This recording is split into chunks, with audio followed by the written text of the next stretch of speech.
Students, कैसे हैं आप लोग? उम्मीद करती हूँ आप लोग सही होंगे, स्वस्थ होंगे और अपनी पढ़ाई कर रहे होंगे। मैं आकांक्षा। आज हमारा टॉपिक है रेडियो सिलोन। रेडियो सिलोन क्या है? रेडियो सिलोन एक रेडियो पर चलने वाला एक चैनल का नाम है रेडियो सिलोन। ठीक है। अब देखते क्या है। श्रीलंका ब्रॉडकास्टिंग कॉरपोरेशन, जो पहले रेडियो सिलोन के नाम से जाना जाता था। ये मैं आपको बता दूं, रेडियो सिलोन जो रेडियो पर चलता था प्रोग्राम, वो श्रीलंका से आया है। ठीक है। 1923 में पहली सॉरी 1923 में अपनी स्थापना के बाद से ही अंग्रेजी संगीत के कार्यक्रम के चलते एशिया में सबसे लोकप्रिय स्टेशनों में गिना जाने लगा था।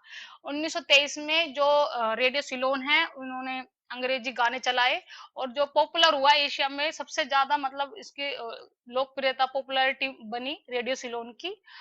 और एशिया में सबसे फेमस रेडियो सिलोन माना गया। उस समय ऑल इंडिया रेडियो पर फिल्मी गानों पर आधारित मनोरंजन कार्यक्रम नहीं प्रसारित होते थे। ऑल इंडिया रेडियो, जो हमारा आकाशवाणी है या ऑल इंडिया रेडियो कहें, उस पर मनोरंजन का कोई कार्यक्रम उस समय नहीं आता था। उस समय सिर्फ न्यूज आती थी, न्यूज वगैरह या कोई भी गवर्नमेंट की कोई स्कीम आई है उसके बारे में बताते थे। लेकिन मनोरंजन एंटरटेनमेंट के लिए कोई भी ऐसा चैनल नहीं था हमारे ऑल इंडिया रेडियो में, जो मतलब मनोरंजक करे लोगों को। तो आजादी के बाद जब ऑल इंडिया रेडियो सरकार के केंद्रीय सूचना एवं प्रसारण मंत्रालय के अधीन आया, तब भी इस दिशा में कोई कोशिश नहीं की गई। मतलब कि जब हम आजाद हो गए थे,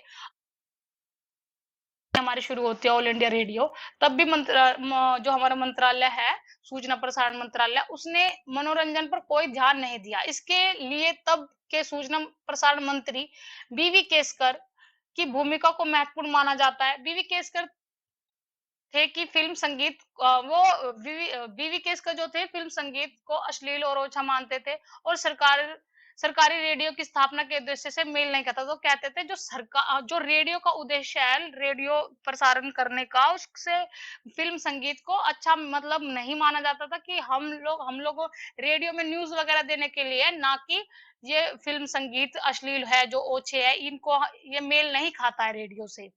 इनकी सोच के उलट इस उस दौर में हिंदी फिल्मों के गीत संगीत को लोकप्रियता अपने शिखर पर थी।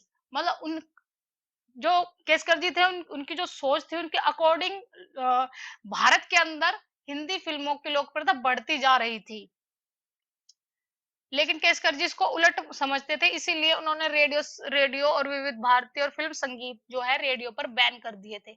1950 के आसपास रेडियो सिलोन पर अंग्रेजी पॉप गानों के काउंटडाउन का एक कार्यक्रम बिना का हिट परेड शुरू हुआ। 1950 के आसपास में क्या हुआ, जो रेडियो सिलोन था उस पर एक कार्यक्रम होता था एक टाइम पर, जैसे समय समय पर कुछ प्रोग्राम आते हैं ऐसे, काउंट डाउन सॉरी बिना का हिट परेड, जो वो कार्यक्रम शुरू हुआ जिस पर अंग्रेजी पॉप गाने चलते थे और वो बड़े हिट हुए उस समय रेडियो सिलोन पर।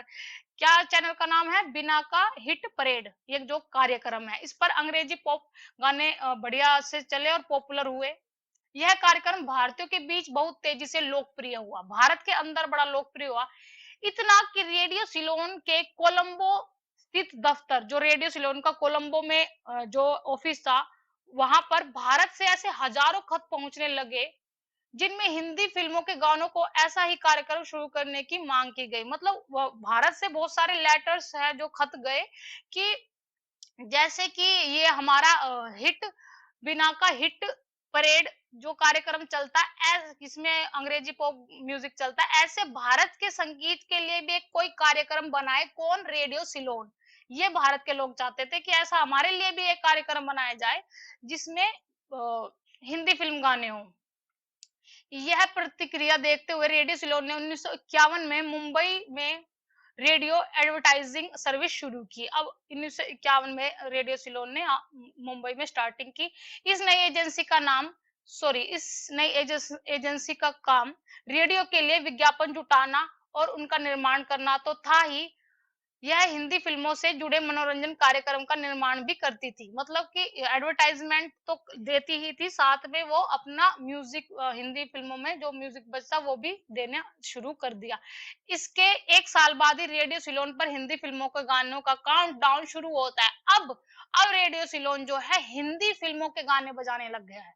अब उस पर हिंदी फ़िल्म के जो कोलंबो में हम लोगों ने खत भेजे कि हमारे लिए भी कोई कार्यक्रम चलाया जाए, जैसे अंग्रेजी पॉप म्यूजिक के लिए बजाया जाता है, ऐसे हमारे लिए भी बनाया जाए।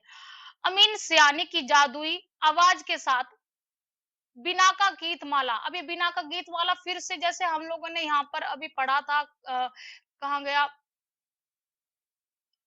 ये रहा, जैसे बिना का हिट परेड, इस बिना का हिट परेड पर अंग्रेजी पॉप गाने बजते थे, ऐसे हमारे लिए भी उन्होंने क्या बनाया, एक कार्यक्रम बनाया जिसका नाम था बिना का गीत माला। ये आप लोगों को याद रखना है, ये लिखना पड़ेगा आप लोगों को। अमीन सियानी की जादुई आवाज के साथ बिना का गीत माला नाम का यह कार्यक्रम 1 महीने में ही पूरे भारत में लोकप्रिय हो गया। उस दौर में बुधवार के दिन लगातार हर रेडियो श्रोता इसे जरूर सुनता था। थोड़े ही वक्त में हिंदी सेवा रेडियो सिलोन के लिए सबसे ज्यादा मुनाफा देने वाली सेवा बन गई। यह देखते हुए आखिरकार सूचना एवं प्रसारण मंत्रालय को इस दिशा में आगे बढ़ने के लिए सोचना पड़ा। खुद केसकर जी, जिन्होंने बैन लगा दिया था हिंदी फिल्म संगीत पर और फिर विविध भारती पर, रेडियो सिलोन पर बैन लगा दिया था।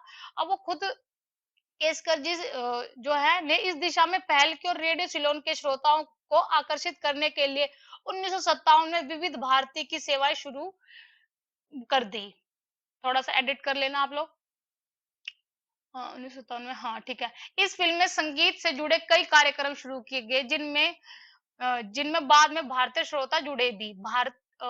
रेडियो सिलोन का एक अधिकार टूटा जरूर, लेकिन बाद में कई सालों तक बिना का गीत माला जो हमारा कार्यक्रम चलता था, जिस पर हमारे हिंदी फिल्म संगीत बजता था, उसका कार्यक्रम का नाम है बिना का गीत माला। ये आप लोग याद रखना। लेकिन बाद में कई सालों तक बिना का गीत माला भारत रेडियो पर सबसे लोकप्रिय कार्यक्रम बना रहा। ये हमारा था रेडियो सिलोन। अच्छे से इसको पढ़ना, क्योंकि हो सकता है शॉर्ट नोट्स में आ जाए, नहीं भी होगा तो आपको जो केसकर जी वाला क्वेश्चन है जो सेकंड यूनिट है उसमें आ सकता है। ठीक है, तो रेडियो सिलोन के बारे में मैंने अच्छे से बता दिया है। अच्छे से पढ़कर जाना।